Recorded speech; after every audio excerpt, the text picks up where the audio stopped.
Hi, today I'm going to be talking with Joan. Joan is the mother of a 15-year-old son by the name of Major.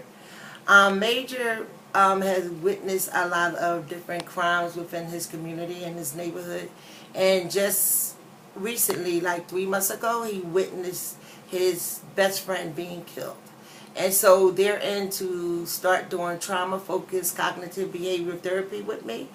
And I already had my session with Major, and now I'm going to speak with his mother, Joan, about the impact of trauma and the effect that it could have on Major, okay? Hi, Joan. Thank you for bringing Major in today. I think we got off to a really good start. And I wanted to talk to you before you left so I can kind of share with you some of the impacts of trauma. And the reason for that is because some of these impacts may be things that are affecting Major, since he has witnessed a traumatic event. And I just want you to be aware of some of the things that could take place that he could be going through, or it could really have an impact on him. Okay? Alright, good.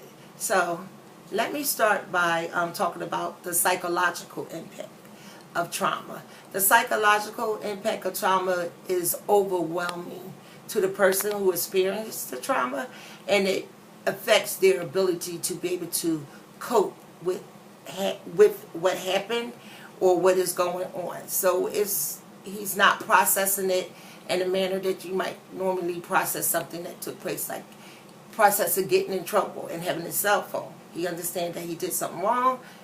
You take his cell phone. But witnessing his friend being murdered, he might not be processing that in a good way. And with that being said, is that trauma also impacts a person physically. And physically, the impact of trauma is he could be extra tired, just want to sleep a lot, don't want to be bothered. Or he could experience panic attacks or anxiety attacks when he has to go out, for example, to come here to therapy. He can also be restless, meaning that he's not able to sleep at night. So he's being sleep deprived. These are some of the physical things. And it can also affect him, if he has any major health issues, like his high blood pressure. It can make these things go off balance. Like his blood pressure could go up, it could go down. His sugar could go up, it could go down. So physically, the impact of trauma is some of those things I just, share with you. Okay? And let me know if you have any questions. I'll be more than happy to answer them. Trauma can also affect a person emotionally. Emotionally, a person could become withdrawn, meaning that he's avoiding being around people that he would normally want to be around because he doesn't want to feel any attachment. So it could put a strain on his relationship that he has with siblings, with you, his relationship that he has with friends, because he's trying to avoid. It can also impact him in a way that he's in denial, like this really didn't happen.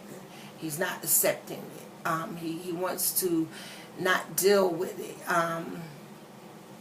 He wants to just avoid it, Another way that trauma can impact him is in his behavior. You might notice a difference in his behavior. One of the concerns is when a person starts to behave in a way that they want to cause self-injuries, meaning he might want to cause harm to himself. Like, for example, he might want to start cutting himself. It's something about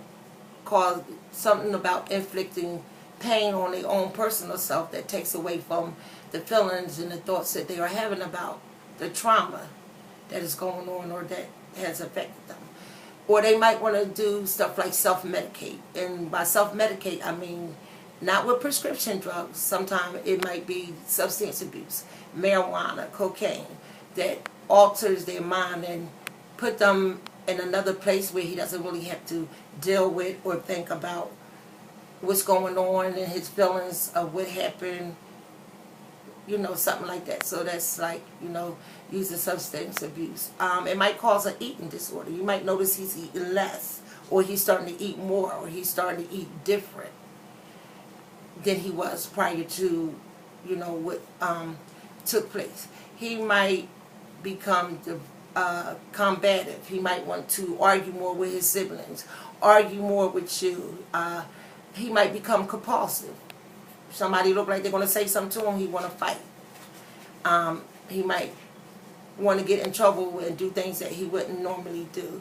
You know, some of these are the impacts that certain types of trauma, or any trauma for that matter, can have on adolescents, adults, children. But, you know, being an adolescent, it has a major impact. I also want to talk about the impact on his outlook in life. He may change his outlook on life. He might feel as though life ain't worth living, is limited. He can cut his loss. He doesn't have long. He shouldn't have hope because life is hopeless. He doesn't feel life is worth it, or is limited and is offer what it has to offer to him. So that's like his mind changing, and he's having different types of feelings. You know, I just want to just really give you a few things that you can actually see in the change in the behavior it would major. And if any of these things are noticeable when you see them, you know, whenever you come in, I like to meet with you, you know, before, after I meet with Major, so that you can share some things that you notice that's going on with him during the week in between our visits.